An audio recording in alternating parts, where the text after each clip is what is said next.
Russell King, Face Mum, your book, tell us a little bit about it.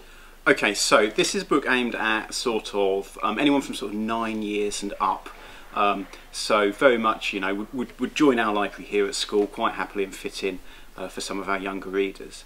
And it's about a world of social media, the world that young people are in nowadays, and some of the sort of difficult ways that they may have to sort of negotiate family relationships against this background of sort of changing rules on how we communicate with each other nowadays.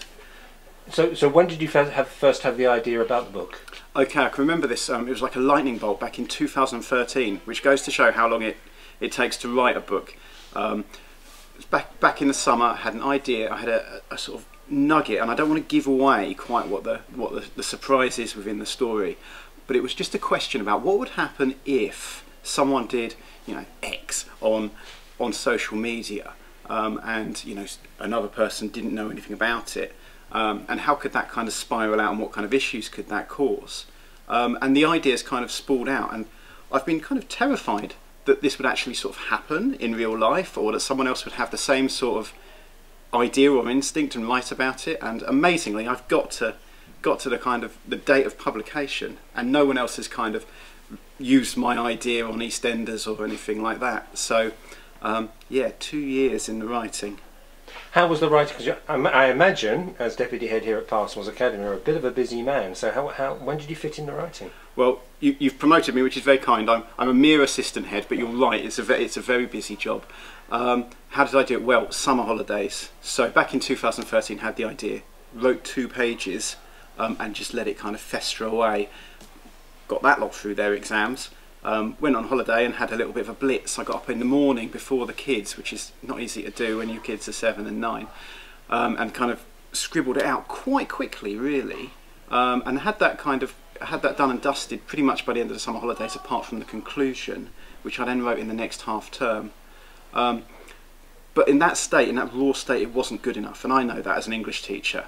And the next 18 months have actually been kind of rewriting paragraphs, or kind of ditching adverbs and switching ones in, and you know, all the kind of nuts and bolts of what makes writing, you know, live. Is it a children's book? Well, it's a children's book in the sense that Harry Potter is a children's book, and you know, if it's a fraction of as successful as that, I'd be obviously delighted and rich. I've got 2 young ones at home, and they're just coming into this sort of world of social media. And you know, that worries me as a parent. I worry about the kind of dangerous places the internet can take you, and I wrote it with, you know, with them in the back of my mind. But also I deal with sort of issues that happen, like cyberbullying, that happens, you know, fortunately very rarely in school. But this is new territory for teachers, new territory for policemen, and you know, and for the government on how to police these sort of things. And so, you know, keeping abreast with that and what happens, you know, in other schools as well, as I have to, showed me kind of a window of need there for young people to really begin to kind of think and understand about, you know, some of the sites that are out there, and what can go wrong.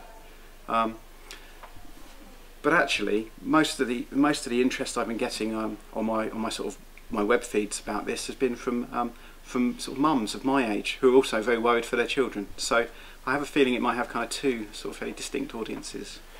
Did anybody help you edit or sub-edit the book for you?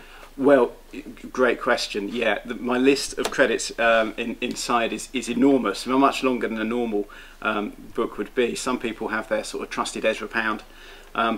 What I have is, firstly my wife, who's also an English teacher, went to a rival university and takes great pleasure in pointing out where I've got something not quite right, and I'm very grateful to her for her skill. She's much sharper than I am as an editor.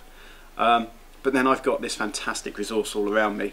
I've got 1,000 young people who can give me good advice on this and content, and actually around about sort of a dozen of those have had kind of significant contributions, suggesting where bits in the plot don't work, suggesting where bits don't read well. One lad who was reading the most recent and nearly final draft said, I got a bit lost here, and actually if you had this kind of element at the start of each chapter, that would make it make much more sense to me. And he was absolutely right.